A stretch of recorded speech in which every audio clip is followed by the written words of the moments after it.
नमस्कार, मैं doctor Amisha Bharat homeopathy से। और आज हम बात करेंगे एक बहुत कॉमन डाउट के बारे में जो अक्सर पेशेंट्स को होता है। पेशेंट ओपीडी में आकर एक ही सवाल पूछते हैं कि मैम, क्या घी दिल के लिए अच्छा है या नहीं। उन्हें एक और कंसर्न होता है कि बचपन से तो हम घी खाते हुए आ रहे हैं, हमें कोई तकलीफ नहीं हुई, लेकिन आजकल सब बोलते हैं कि घी खाने से आपका कोलेस्ट्रॉल बढ़ जाएगा या आपको हार्ट रिलेटेड प्रॉब्लम्स हो सकती हैं, या अगर वो पहले से हैं तो बढ़ सकती हैं। तो मैं आज आपकी ये सारे डाउट क्लियर करूँगी।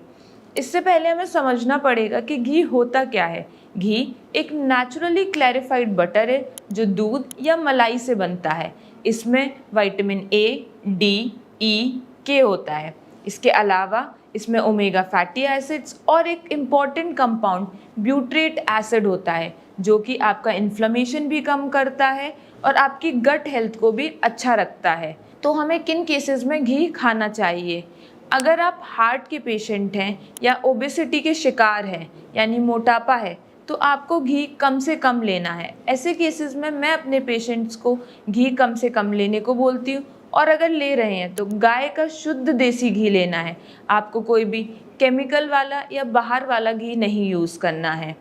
पेशेंट्स को अक्सर लगता है कि घी कोलेस्ट्रॉल बढ़ाता है, लेकिन अगर घी को हम मिनिमम क्वांटिटी में लें और अच्छा घी लें तो घी आपके एचडीएल यानी कि गुड कोलेस्ट्रॉल को बढ़ाता है और एलडीएल यानी कि आपके बैड कोलेस्ट्रॉल को कम करता है, जिससे हार्ट अटैक की प्रॉब्लम से भी आप बच सकते हो।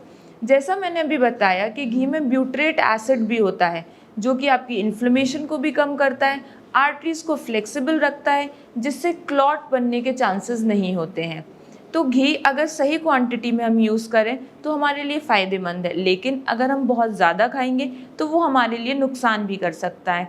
पेशेंट अक्सर ओपीडी में आकर यही बोलते हैं कि डॉक्टर साहब, हमारे जो दादा दादी हैं वो तो बहुत घी खाते थे फिर भी उन्हें कोई दिक्कत नहीं हुई, और आजकल हम थोड़ा सा ही घी या कुछ भी ऐसा प्रोडक्ट ले लेते हैं तो हमें प्रॉब्लम हो जाती है, जैसे डाइजेस्टिव इश्यूज़ या फिर फियर आता है कि कोई हार्ट की प्रॉब्लम ना हो जाए।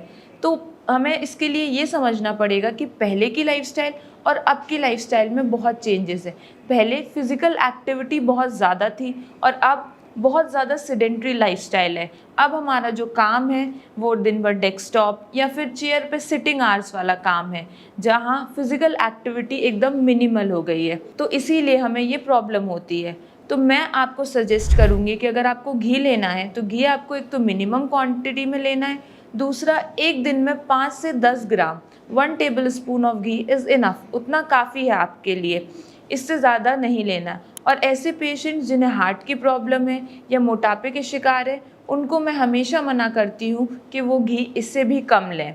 कुछ पेशेंट्स होते हैं जो सुबह भी घी ले रहे हैं, दिन में भी, शाम में घी के पराठे। आपको ऐसा बिल्कुल भी नहीं करना है। आपको एक मिनिमम क्वांटिटी का घी यूज़ करना है और बहुत ज़्यादा एक्सेस में कोई भी चीज़ यूज़ नहीं करनी है। इसके साथ आपको ये भी याद रखना है कि आपको अपनी डाइट में हेल्दी फूड्स इंक्लूड करने हैं, फिज़िकल एक्टिविटी बढ़ा के रखनी है, जिससे आपको हार्ट रिलेटेड प्रॉब्लम्स ना हो। पेशेंट्स का एक और कंसर्न होता है कि रिफाइंड ऑयल लेना चाहिए या नहीं। मैं अपने सारे पेशेंट्स को बोलती हूँ कि रिफाइंड ऑयल आपको बिल्कुल भी यूज़ नहीं करना है। रिफाइंड ऑयल की जगह आप olive oil, coconut oil use कर सकते हो, मस्टर्ड ऑयल यानी सरसों का तेल यूज़ कर सकते हो, जिसमें मुफा और प्यूफा ज़्यादा होते हैं और आपको हार्ट अटैक से बचा सकते हैं।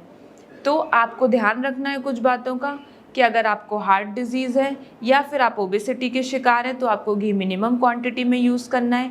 अगर आप घी यूज़ कर रहे हैं तो आपको शुद्ध देसी गाय का घी यूज़ करना है, और इसके साथ साथ अपनी डेली लाइफ में फ़िज़िकल एक्टिविटी जैसे वॉक, एक्सरसाइज को इंक्लूड करना है।